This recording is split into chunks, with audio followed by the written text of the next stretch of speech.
サイクロン集塵機をマルチにするわけ。1、いつも動画をご視聴いただきありがとうございます。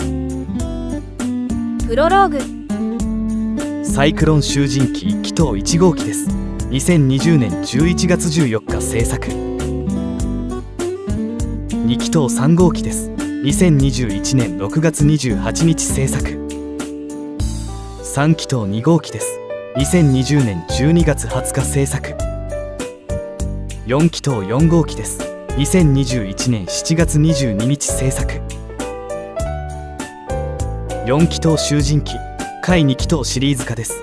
2022年1月11日制作。マルチサイクロン採用のメリットデメリット。検索エンジンで集塵装置 Wikipedia を検索します。ここに私が多気筒化を始めるきっかけ、動機となった記載があります。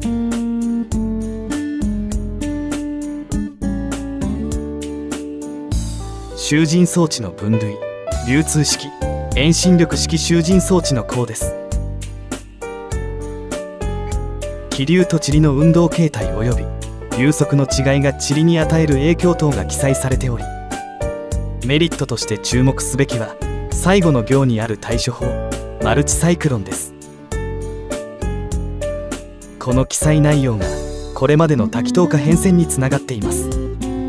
内容は遠心力式集塵装置としてのサイクロンの使用とその使用方法についてです。結論的にサイクロンでの大量の気流の処理方法として、装置の大型化ではなくマルチサイクロン方式で対処とあります。私はこの記述に沿ってこれまでマルチサイクロンを製作してきました。次に説明欄で述べているブラウン運動に関しても軽く理解してください。Wikipedia で検索しますが、説明欄もご覧ください。微粒子の不規則運動現象について記載されていますが、動画説明欄のサイクロンの原理とミクロダストの軌跡についてや、同じく動画説明欄の認識しておかなければならないこと、サイクロンユニットの弱点も合わせてご覧ください。右側は微粒子の運動を表したシミュレーション動画です。これが粒子が微細なほど分離されず、遠心力不足とともに気流に乗ってユニット外へ排出される原因、デメリットです。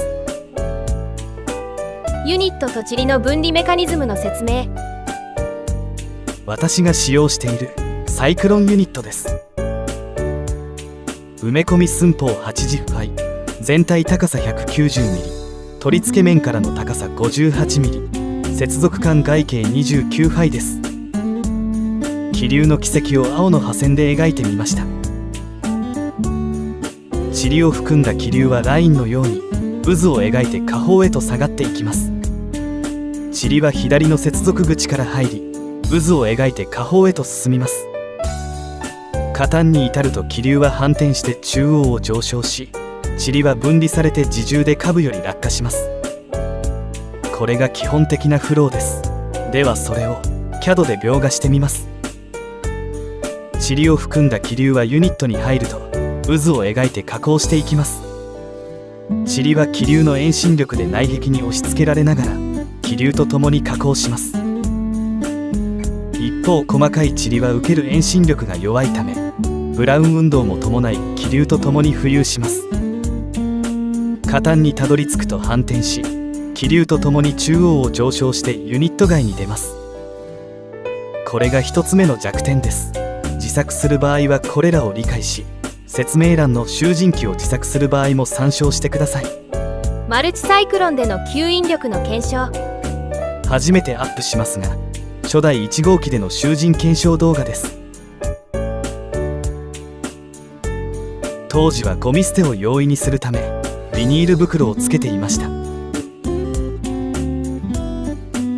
しかし最強使用すると圧力損失でユニットに巻き込まれるので、現在は使用していません。ご覧のように集塵能力は弱で使用しても十分効果がありました。いろいろなものを分離して吸い込みますが、最強運転できないことが残念でした。このこともマルチサイクロンへのきっかけになっています。そう思った時からマルチサイクロンへの取り組みが始まりました。吸引力に話を戻して弱点2は、紙パック式掃除機より吸引力は弱いです。4気筒集塵機2気筒シリーズ化の時の動画です。透明パネルの奥にユニットの吸い込み口が見えます。右の透明エルボは吸い込み側、左は掃除機接続側です。吸引力の発生源は接続した掃除機です。なのでサイクロンユニットを接続しても吸引力は増加しません。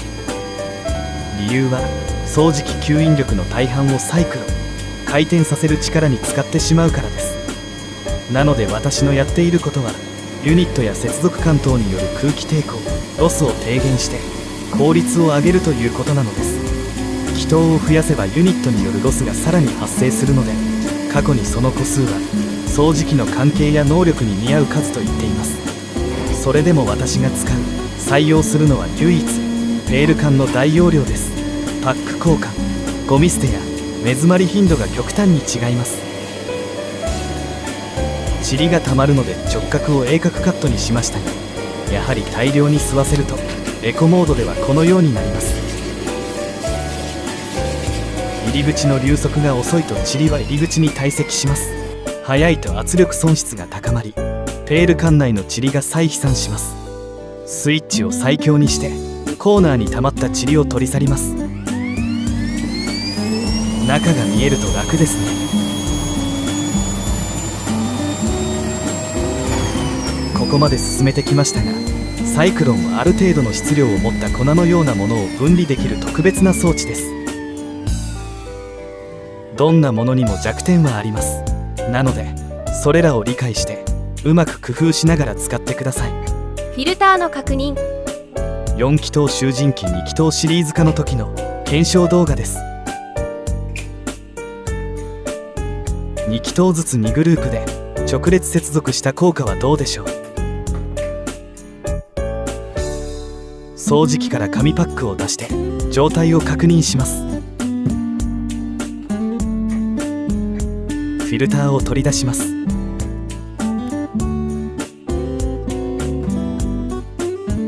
外観からはミクロダストの存在は確認できません。フィルターを裏返して微細なものも取り出します。わずかに、本当にわずかに細かいものが来ています。多分カメラには映らないでしょう。このような感じです。